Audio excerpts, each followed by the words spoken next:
നമസ്കാരം. Kerala administrative service പരീക്ഷയ്ക്ക് തയ്യാറെടുക്കുന്ന നിങ്ങൾക്ക് ജൂൺ 2024 പ്രധാനപ്പെട്ട ചില കാര്യങ്ങൾ. ആദ്യം തന്നെ ഈ ഭരണരംഗത്തെ ഡിജിറ്റൽ മാറ്റങ്ങൾ നോക്കാം. KSMRT അതിപ്പോൾ ഗ്രാമപഞ്ചായത്തുകളിലേക്കും വരുന്നു എന്ന് കേട്ടു. അതെ, അതൊരു വലിയൊരു മാറ്റമാണ്.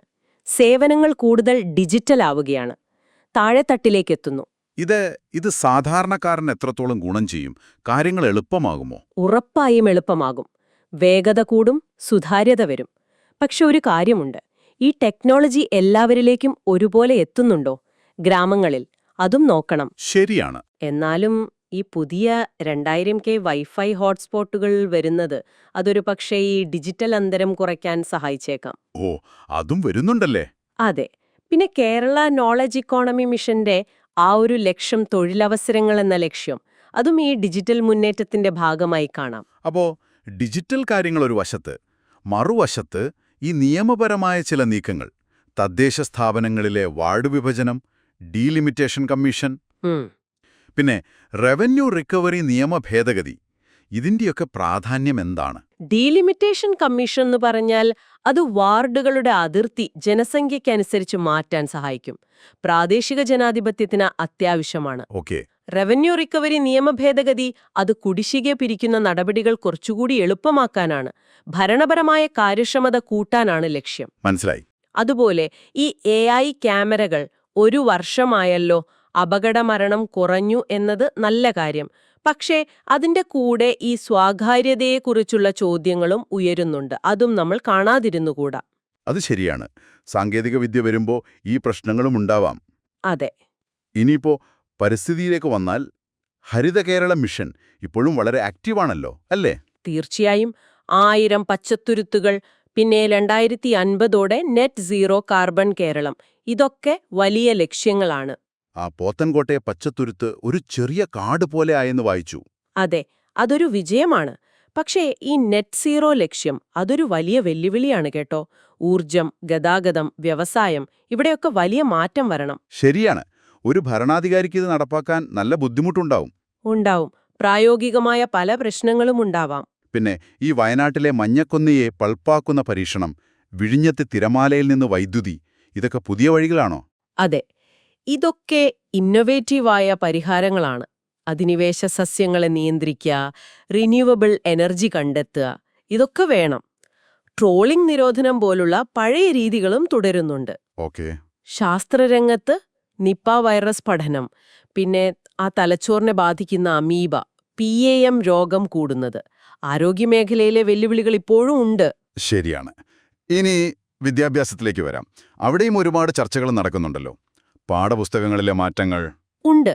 പ്രത്യേകിച്ച് ലിംഗസമത്വം, പോക്സോ ബോധവൽക്കരണം, ഇതൊക്കെ നല്ല കാര്യങ്ങളാണ്. അതോടൊപ്പം 4 വർഷ ഡിഗ്രി കോഴ്സുകളും വരുന്നു. അതെ, പുതിയ കാലത്തിനനുസരിച്ച് വിദ്യാഭ്യാസത്തെ മാറ്റാനുള്ള ശ്രമങ്ങളാണ്. പക്ഷേ ഈ SSLC മിനിമം മാർക്ക്, പിന്നെ 9ാം ക്ലാസ് വരെ എല്ലാവരെയും ജയിപ്പിക്കുന്നത് നിർത്താനുള്ള ആലോചന, അതൊക്കെ വലിയ ചർച്ചകൾക്ക് വഴിവെച്ചിട്ടുണ്ട്. അത് ചില കുട്ടികൾക്ക് ബുദ്ധിമുട്ടാവില്ലേ? അതാണ് മറുവാദം. നിലവാരം കൂട്ടണം, പക്ഷേ ആരെയും പിന്നിലാക്കാനും പാടില്ല. ആ ഒരു ബാലൻസ് കണ്ടെത്തണം. ഭരണ സംവിധാനത്തിന് അതൊരു പ്രധാന ജോലിയാണ്. സാമൂഹികമായി നോക്കുമ്പോൾ ഹോപ്പ് പദ്ധതി, 10ാം ക്ലാസ്സിലും +2വിലും തോറ്റ കുട്ടികൾക്ക് അതൊരു നല്ല കാര്യമല്ലേ? വളരെ നല്ല കാര്യമാണ്. വിദ്യാഭ്യാസത്തിൽ തുല്യ അവസരം ഉറപ്പാക്കണം. പിന്നെ ഈ കോളനി, ഊര് പോലുള്ള വാക്കുകൾ മാറ്റുന്നത്, നഗർ, ഉന്നതി എന്നൊക്കെ ആക്കുന്നത്, അതെന്തിനാണ്? അതൊരു സാമൂഹിക മാറ്റത്തിനുള്ള ശ്രമമാണ്.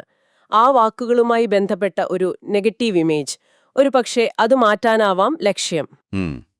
പിന്നെ ഗിഗ് തൊഴിലാളികൾ, അതായത് ഈ ഓൺലൈൻ പ്ലാറ്റ്ഫോമിൽ ജോലി ചെയ്യുന്നവർ, അവർക്ക് നിയമപരിരക്ഷ കൊടുക്കുന്നതിനെക്കുറിച്ചും ചർച്ച നടക്കുന്നുണ്ട്.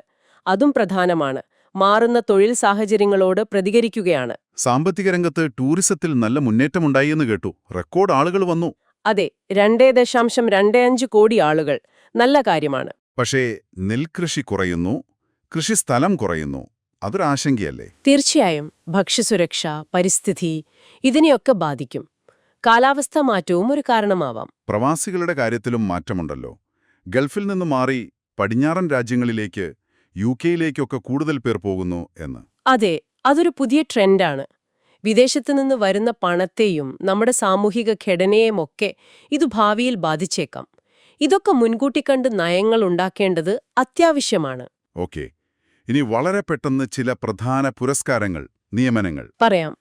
ഉള്ളൂർ പുരസ്കാരം ഡോക്ടർ എഴുമറ്റൂർ രാജാരാജവർമ്മയ്ക്ക്, കേശവദേവ് പുരസ്കാരം അടൂർ ഗോപാലകൃഷ്ണന്, കേന്ദ്ര സാഹിത്യ അക്കാദമി ഭാഷാ സമ്മാൻ ഡോക്ടർ KG പൗലോസിന്, മാതൃഭൂമി പുരസ്കാരം പോൾ സക്രിയയ്ക്ക്, നിയമസഭാ സെക്രട്ടറിയായി ഡോക്ടർ N കൃഷ്ണകുമാർ. പിന്നെ ചില വേർപാടുകളും: BRP Bhaskar, AJT ജോൺസിംഗ്, TK Chathunni. അതെ, അവരെയൊക്കെ ഓർക്കേണ്ടത് പ്രധാനമാണ്. അവരുടെ സംഭാവനകൾ വലുതാണ്. അപ്പോ നമ്മോ ജൂൺ മാസത്തിലെ പ്രധാന സംഭവങ്ങൾ, ഡിജിറ്റൽ മുന്നേറ്റം, പരിസ്ഥിതി, വിദ്യാഭ്യാസം, സാമൂഹികം, സാമ്പത്തികം ഒക്കെ ഒന്ന് ഓടിച്ചു നോക്കി. അതെ, ഇവയൊന്നും ഒറ്റപ്പെട്ട കാര്യങ്ങളല്ല, എല്ലാം തമ്മിൽ ബന്ധമുണ്ട്. ശരിയാണ്. ഈ സാങ്കേതികവിദ്യ, പരിസ്ഥിതി നയങ്ങൾ, സാമൂഹിക മാറ്റങ്ങൾ, സാമ്പത്തിക ട്രെൻഡുകൾ ഇതെല്ലാം ചേർന്ന് കേരളത്തിന്റെ ഭാവിയെ എങ്ങനെ രൂപപ്പെടുത്തും? ഇത് ഒരു KS ഓഫീസർ എന്ന നിലയിൽ നിങ്ങൾ എങ്ങനെയാണ് കാണേണ്ടത്? അതൊരു നല്ല ചോദ്യമാണ്. ഈ മാറ്റങ്ങൾ ഉണ്ടാക്കുന്ന അവസരങ്ങളും വെല്ലുവിളികളും അതിനെ നേരിടാൻ നിങ്ങൾ എങ്ങനെ തയ്യാറെടുക്കും? ഇതേക്കുറിച്ച് ആഴത്തിലൊന്ന് ചിന്തിക്കുന്നത് നിങ്ങളുടെ പരീക്ഷാ തയ്യാറെടുപ്പിന് ഒരു പുതിയ കാഴ്ചപ്പാട് നൽകും. തീർച്ചയായും. അപ്പോ ഇന്നത്തെ ചർച്ച നമുക്ക് ഇവിടെ നിർത്താം. ശരി, അടുത്ത വിശകലനവുമായി വീണ്ടും കാണാം.